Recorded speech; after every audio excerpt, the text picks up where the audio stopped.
दोस्तों तो इस वीडियो में बात करेंगे स्विगी के आईपीओ के बारे में। तो चलिए जानते हैं कि आईपीओ किस वैल्यूएशंस के अराउंड आया है और इसका ग्रे मार्केट में प्रीमियम अभी किस प्राइस के ऊपर ट्रेड कर रहा है।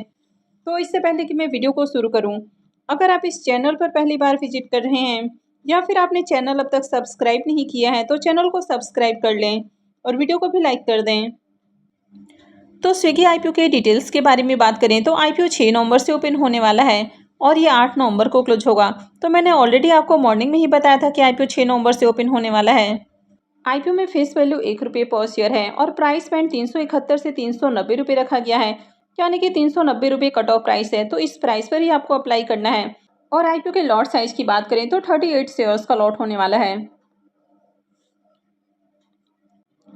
तो पहले जहां आईपीओ 11,700 करोड़ रुपए के अराउंड आने वाला था, तो अभी देखें तो कंपनी ने अपनी वैल्यूएशंस को और कम किया है और आईपीओ 11,327 करोड़ रुपए का होने वाला है, यानी कि 11,327.43 करोड़ का आईपीओ है।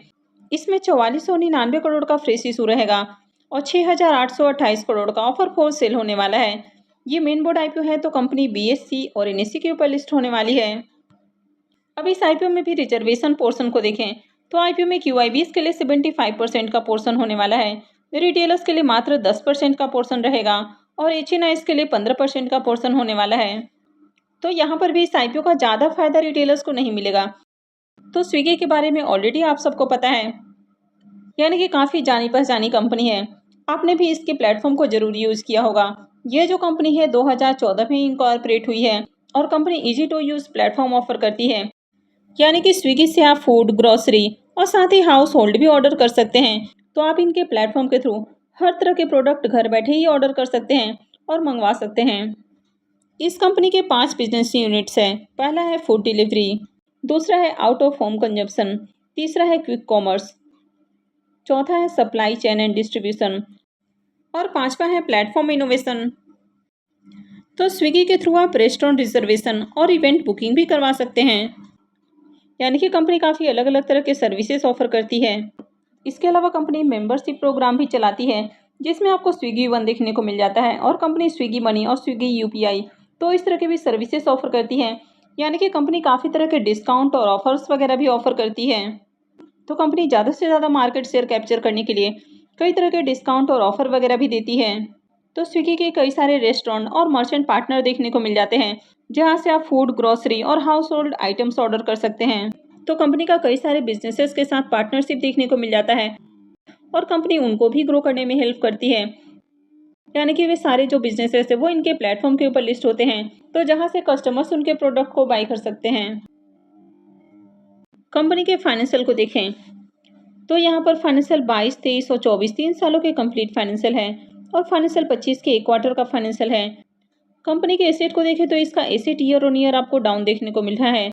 अगर इसके रेवेन्यू को देखें तो कंपनी का रेवेन्यू बढ़ते हुए देखने को मिला है, यानी कि फाइनेंशियल 22 के अंदर कंपनी का रेवेन्यू जहां 6,119 करोड़ है, फाइनेंशियल 23 में बढ़ के 8,714 करोड़ और फाइनेंशियल 24 में 11,634 करोड़ हो चुका है और फाइनेंशियल 25 के एक क्वार्टर में भी देखें तो 3,310 करोड़ का रेवेन्यू है। तो year on year revenue increase हुए हैं। कंपनी के प्रॉफिट आफ्टर टैक्स को देखें तो कंपनी आपको लॉस मेकिंग देखने को मिल रही है। फाइनेंशियल 22 में कंपनी 3,628 करोड़ के लॉस में थी, फाइनेंशियल 23 में ये और ज़्यादा बढ़ चुका है और ये 4,179 करोड़ का लॉस देखने को मिल रहा है। फाइनेंशियल 24 में देखें तो इसका लॉस थोड़ा कम हुआ है और 2,350 करोड़ का लॉस है और फाइनेंशियल 25 के एक क्वार्टर में ही 611 करोड़ का लॉस है, यानी कि ओवरऑल देखें तो कंपनी आपको लॉस में ही देखने को मिल रही है। कंपनी के नेटवर्थ को देखें तो इसका नेटवर्थ भी लगातार डाउन देखने को मिल रहा है और अगर इसके रिजर्व को भी देखें तो इसका रिजर्व भी नेगेटिव में देखने को मिल रहा है और कंपनी के ऊपर 256 करोड़ का कर्ज भी है। तो ओवरऑल कहीं से भी कंपनी के फाइनेंशियल अट्रैक्टिव देखने को नहीं मिल रहे हैं, कंपनी पूरी तरह से लॉस में देखने को मिल रही है। तो इस तरह का ऑनलाइन बिजनेस करने वाली जो ज़्यादातर कंपनियां आपको देखने को मिली हैं, यानी कि आपने हाल ही में देखा होगा कि जितनी भी इस तरह की कंपनियां आपको मार्केट में आती हुई देखने को मिली हैं, वे सारी ही लॉस में ही देखने को मिल रही हैं।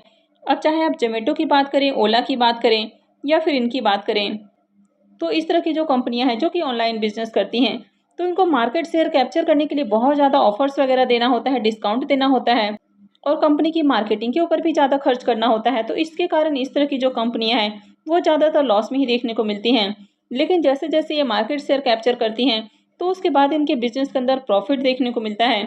जैसे अब जोमेटो की बात करें तो जब जोमेटो भी मार्केट में आई थी, कंपनी भयंकर लॉस में थी, लेकिन अभी देखें तो जोमेटो प्रॉफिटेबल हो चुकी है। तो फिलहाल ये कंपनी भी लॉस में देखने को मिल रही है। कंपनी के मार्केट कैप को देखें तो 87,000 करोड़ के वैल्यूएशन के अराउंड कंपनी अपना आईपीओ लेकर आई है, यानी कि लार्ज कैप साइज की कंपनी देखने को मिल रही है। इसके रिटर्न और नेटवर्थ को भी देखें तो ये भी नेगेटिव में देखने को मिल रहा है। अब इस कंपनी के पी मल्टीपल को भी देखें तो ये भी आपको नेगेटिव में देखने को मिल रहा है। आईपीओ के ऑब्जेक्टिव की बात करें तो सबसे पहला ऑब्जेक्टिव है कि कंपनी की जो सब्सिडरी है स्कूटसी, तो कंपनी उसके ऊपर जो कर्ज है तो उसका कुछ पैसा भुगतान करने वाली है। सेकंड हो जाता है कि कंपनी की जो सब्सिडरी है तो कंपनी उसके एक्सपेंशन और साथ ही डार्क स्टोर वगैरह खोलने के ऊपर खर्च करने वाली है। तीसरा हो जाता है कि कंपनी टेक्नोलॉजी और क्लाउड इंफ्रास्ट्रक्चर के ऊपर खर्च करने वाली है। चौथा हो जाता है ब्रांड मार्केटिंग और बिजनेस प्रमोशन के अंदर खर्च करने वाली है। और पांचवा हो जाता है फंडिंग इनऑर्गेनिक ग्रोथ, तो कंपनी एक्विजिशन और जनरल कॉर्पोरेट पर्पस के ऊपर खर्च करने वाली है। अब इस कंपनी में प्रमोटर्स की होल्डिंग को देखें तो प्रमोटर्स की होल्डिंग अभी 63.56% है और यहाँ पर इस कंपनी का कोई आइडेंटिफाइड प्रोमोटर्स देखने को नहीं मिल रहा है। अब ये एक तरह का स्टार्टअप है जहाँ पर काफ़ी सारे जो बड़े बड़े इन्वेस्टर्स हैं उन्होंने अपना पैसा लगाया हुआ है।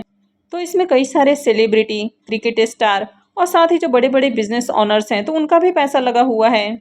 तो आईपीओ की इम्पोर्टेंट टाइम टेबल की बात करें तो आईपीओ 6 नवंबर से यानी कि वेडनेसडे से ओपन होने वाला है। तो नवंबर में ओपन होने वाला ये पहला आईपीओ हो सकता है, क्योंकि अब तक किसी और आईपीओ की अनाउंसमेंट नहीं हुई है। आईपीओ के क्लोजिंग डेट की बात करें तो ये 8 नवंबर रहेगा। अलॉटमेंट डेट 11 नवंबर होने वाला है। रिफंड डेट 12 नवंबर रहेगा। क्रेडिट डेट भी 12 नवंबर है और आईपीओ की लिस्टिंग 13 नवंबर को होने वाली है। तो चलिए अब इसके प्रीमियम को भी देख लेते हैं कि प्रीमियम किस प्राइस के ऊपर ट्रेड कर रहा है और आईपीओ से कितना प्रॉफिट हो सकता है। तो इसके प्रीमियम को देखें तो इसका प्रीमियम 25 रुपये के ऊपर ओपन होते हुए देखने को मिला है और आईपीओ में 38 शेयर्स का लॉट है। तो एक लॉट से 950 रुपये करीब प्रॉफिट हो सकता है। तो अभी इसके प्रीमियम को देखें तो इसका प्रीमियम 6.5% के राउंड आपको देखने को मिल रहा है। तो फिलहाल इसका प्रीमियम काफ़ी लो प्राइस के ऊपर ट्रेड कर रहा है। तो इस तरह की जो कंपनियां हैं तो फिलहाल आपको लॉस में देखने को मिल रही हैं। तो अभी से लॉन्ग टर्म के लिए जाना थोड़ा रिस्की हो सकता है।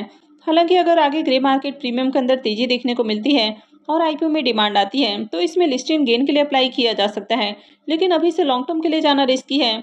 तो मैं आगे भी इससे रिलेटेड कंटिन्यू अपडेट आपको देती रहूंगी कि आगे आपको इसमें अप्लाई करना है या फिर नहीं करना है। तो आगे भी ऐसे ही अपडेट से जुड़े रहने के लिए चैनल से जुड़े रहें, चैनल को सब्सक्राइब करके रखें और वीडियो को अंत तक देखने के लिए आप सबको बहुत बहुत धन्यवाद।